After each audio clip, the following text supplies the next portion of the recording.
Hello YouTube, this is Justin Game 44, and today, 3 announcements. One, I was going to talk about these Steven Universe new episodes by the time they came out on TV, but since every other YouTuber appears to actually be uploading their reviews and thoughts about this, I decided to do the same. And also, second, spoiler warning, if you haven't seen the episode, go to the Cartoon Network app and watch it. If you can't watch it on that, you have to wait. So if you don't want to be spoiled, click off now. And third, I'll explain at the end of the video. So if you're still here, let's get started. The first one is Your Mother and Mine. This episode is pretty much beginning where all the off-colors are just pretty much on the ship. It's nice that we're seeing them more often, because we're going to see them more. Besides that, in this episode we are seeing Lars talking about, we're still on the ship, we're still bored and everything, just trying to get on Earth. Because the normal thrusters are all broken and everything. So, what has been going on? They've been getting bored, they've been getting lonely, and then Steven comes out with a big, giant sandwich to share. Celebration. And Lars describes it, what is there to celebrate? The normal thrusters are back, Fluorite says. And sadly the engine broke and the power ropes off. Steven asks if he can bring someone along to see all the off-colors. Lars asks, are they bigger? And he said just a few pickles, I think. And pretty much Scar comes in shapeshift as Steven, which we haven't seen that since all the way back in Season 1. So that's definitely great. So, anyway, what's been going on with this? Well, Garnet is so excited. Fluorite, he's saying she wants to know a story about how those two meet. She wants to know about Fluorite, Roninite, and the Rutile twins, how come they all came. She was just very excited to meet them all. Paparacha appears to be an orange rare sapphire, and they're all just looking at it, saying it's not funny to make fun of us. Apparently they were misunderstood, they thought they were being teased and everything. When Garnet was giving them confidence and was actually happy to see them, they were just misunderstood. Steven was pretty much talking to them, saying, have you ever heard of a compliment? And Garnet just says, these gems are just like me back before I met Rose. And then out of nowhere, they all start freaking out, saying, Rose? Rose? They're basically discussing who Rose Quartz was and everything. Anyway, Rose Quartz was apparently made on Earth and everything. She was a homeworld gem, which, by the way, I almost forgot. Apparently, homeworld appears to have been making rumors, and for gems who actually still serve the diamonds apparently made their own thoughts what they think, and they must have heard. One of them even said Rose Quartz did not even exist at all. With I guess that mean that gem must have, wherever Fluorite heard it, it must have been from a gem who wasn't made until after the gem war, or was not even around for it. So, what happens? Well, pretty much, Scar tells the story. Which was honestly interesting that we were seeing that when it was coming back April 9 on the commercial thing, promo. I was actually shocked, and it was telling the Diamonds wanted to expand their colonies and everything. And it was for this reason, Pink Diamond chose her first colony, the Earth. She made gems and everything, Rose Quartz, and as time went on, Rose Quartz started to see the beauty in it. She even fell in love with a silhouette human, which was honestly interesting. She started to talk around gems, what exactly did they think about the Earth and about the life and everything. And Pink Diamond called her, and she started laughing about her ideas about loving and caring about the Earth, saying, those pathetic humans and everything, taking our own. And then pretty much, she sent Rose Quartz back after Rose Quartz was trying to explain her how precious Earth is and it should be protected. And at this rate, Rose Quartz had enough and said, no, no, no, no, I am not doing this anymore.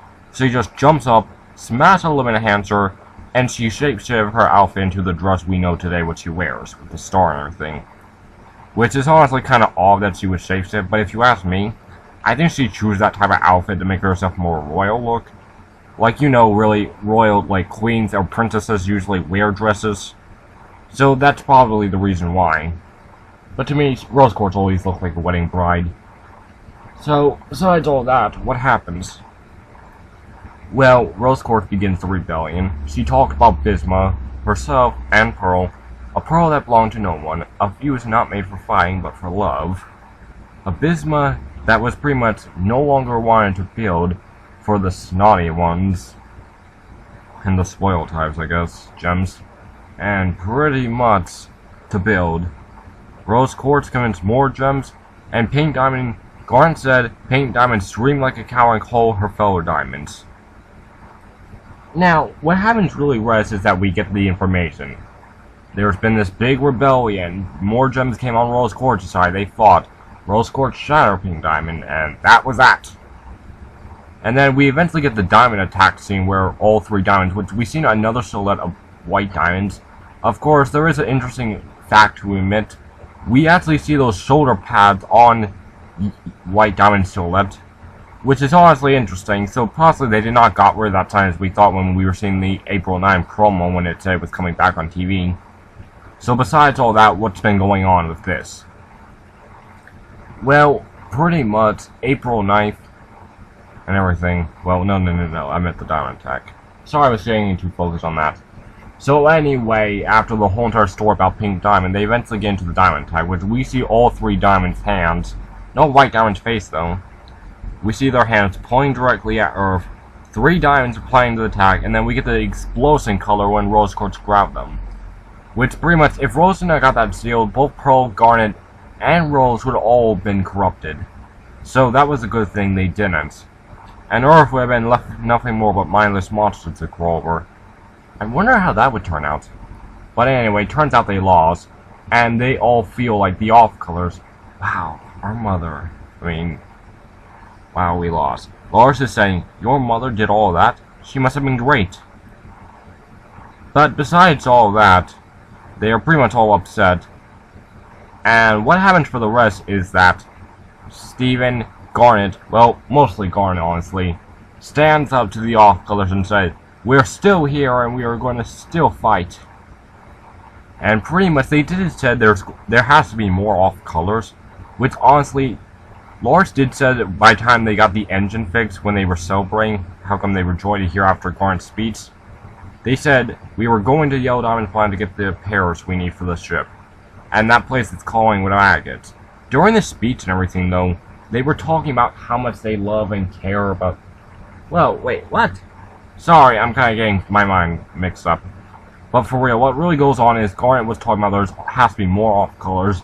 So this gives us the idea that we're going to get more and more gems on that ship if they can learn the story about Rose and if they can see more off-colors fighting. So that's a possibility if they can find them. Probably in hiding from other colonies as well. There might be more hiding in the kindergarten that Rolanite, Paparacha, the Rutile, even Fluorite did not know about. So besides all that, what else is going on with this whole entire thing? Well, that's the end of the episode after they're done celebrating. However, though, we do get this little speech where Steven is talking about Pink Diamond, where she's saying, I saw her in my dreams and everything. And the flashbacks and everything, where Steven was talking about how come I saw blue diamond's tears and everything through her eyes. And then I was seeing a flashback memory of Pink Diamonds. Which honestly, did Steven even tell the gems, the crystal gems about this? The whole entire story about Homeworld? What was going on? Yeah, apparently there's a long story about that. I don't really think we're having the real full true story, because in one of the promos we've been hearing Steven saying, maybe Steven, well, maybe the crystal gems are not telling me everything that they know. Maybe they know more. Which honestly I think Pearl knows more, but Garnet thinks what she thinks she knows. But besides all that, let's get into the big show. To be honest, there really wasn't that much to talk about. This episode was just showing a camera, which honestly, I'm not gonna lie, I really did not like the episode where it was just showing a camera throughout the round. I watched a complete big movie about Slender Man about this, and I honestly was just bored of it. But let's continue. The big show was basically Shady and the Killer are all getting ready for shows because Greg was able to help them. We were seeing how that all happens, and honestly, my favorite part about this episode was really about Greg talking about how come his parents never really support him and everything. Which this is the very first time we're really hearing about Greg's parents. It's possible we might see them in a future episode or something, but really not now. That has to mean something though, to see Steven's grandparents, because we never really seen Steven's other relatives besides one other. Maybe a few others in Korea, whatever. But besides all that, what really goes on is that they get to the concert and Steven and the band that Steven has been helping with are honestly getting better at their singing and everything.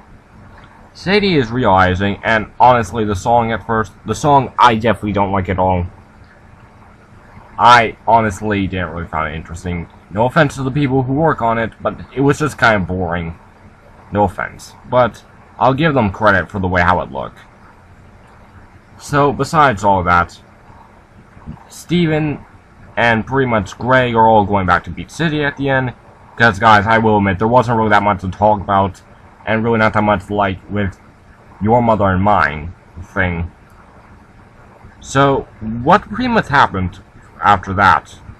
Well, after they go, Sadie did mention that she wants to do the next contract at Beach City, perhaps where her mother can see it, so, yeah.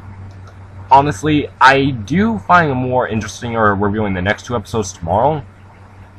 But besides all that, I will say, oh wait, just in case you guys didn't know, which who am I kidding? If you see my other Steven Universe reviews and fan art, you know for a fact what I'm talking about. For real, just in case you haven't seen this yet, or whatever, this is pretty much my new Steven Universe background. I gave my OC, Black Pearl, his own room. Tell me what you think about it. But anyway, this is Judge in the Game 44, signing out. Until then, I'll see you all later. Bye! Stars.